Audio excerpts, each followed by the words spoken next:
It's good? You tell me if it's good. It's good. Can you, yeah? Yeah. It's a little bit Dark. backlit. Maybe the sun. If you, maybe if you. 1 minute.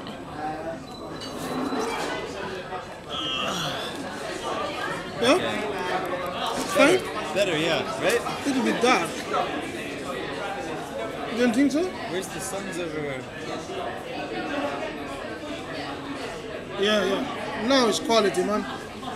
Yeah? Okay. Okay, yes. Silence. Okay, yes. The impact which the prize will have on your projects in the future. Can you tell us about the impact? Yeah, so the impact is kind of... You want me to go here? Yeah, so, yeah. Talking to you or talking to here? Yeah, here. Okay. So the impact of the FutureEverything Award on the iWriter project is kind of twofold. It's one, throwing international attention on the project is a big deal because we're seeking developers. So if there's any open source developers out there, we're looking to get people involved that are interested in contributing, whether that's in the source code and the eye tracking, or whether that's in the interface design, or whether that's in the hardware design. So that's one big important thing, is we're trying to build a open source community around this project to develop eye tracking devices that are both easy to use, easy to replicate, and cheap and free.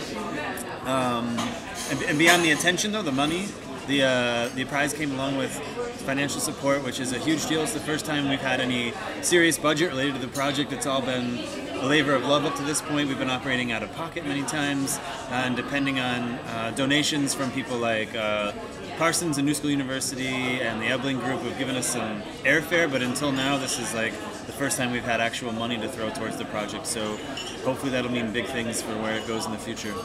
Okay, and yes, the source or the origins of your project. Can you tell us about how did it start? Yeah, so we got introduced to Tony Kwan, who's known as Tempt One, and he's an artist and community activist that has ALS, which is a degenerative disease. It's more commonly referred to as Lou Gehrig's, and so over the course of the last 7 or 8 years, he's slowly lost all movement except for his eyes, so he's become completely paralyzed. And the original implementation of the project was just to make drawing software so that he could write graffiti again. He's generally an artist, but he's most well known for a lot of the graffiti work he did in Los Angeles in the 90s.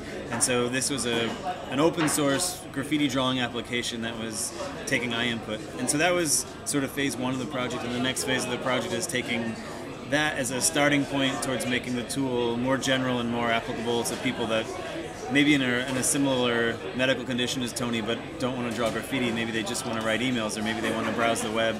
And so now we're trying to move it into the phase two, which is making this a more general tool for people that have no movement.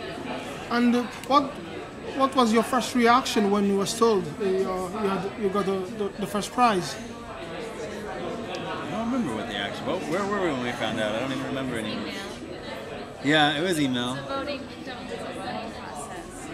Yeah, the voting process happened online, and so it was exciting when we found out that we made the finalist list. And for anyone that hasn't been following how the voting system worked, it's public online between the top 3 finalists, which are also great projects, and you can publicly vote. Like, you cast a vote and you see a little notch go up if you're a former FutureEverything participant. And so that final 3 weeks leading up to when they were going to call the announcement was kind of an exciting, tense week to watch these little 3 lines just moving up a pixel or 2 at a time, knowing that 5 or 10 pixels in either direction was going to mean the difference of 10,000 pounds or not. Okay. And your final impression of the festival, did you like it, and why? Yeah, no, the festival was great. It was nice. It was a mix of a lot of familiar faces I hadn't seen before, both in the arts and in the tech scene, but as well as a lot of new people that I hadn't met before. Met some local artists as well as international artists. The festival is also a nice mix of sort of formal presentations and sort of planned panels, as well as very informal and more chaotic, sort of unconference style panels, and so it was nice to be a part of both. I had presentations on both sides of that and sort of enjoyed both. Okay, and has a word of inspiration for people who want to develop similar projects, what you would say?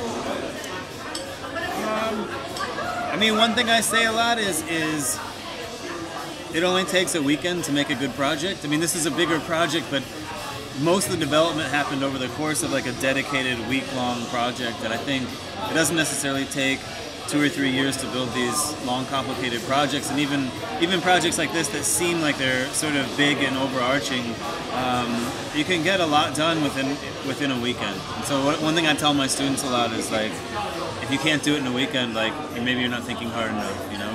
Maximum impact for minimum input. That's sort of what I would say to the kids. Okay. Well, yes, many thanks for your time. And, thank you. I hope to see you next year. Awesome. Again in the festival. And I'll see you on the web.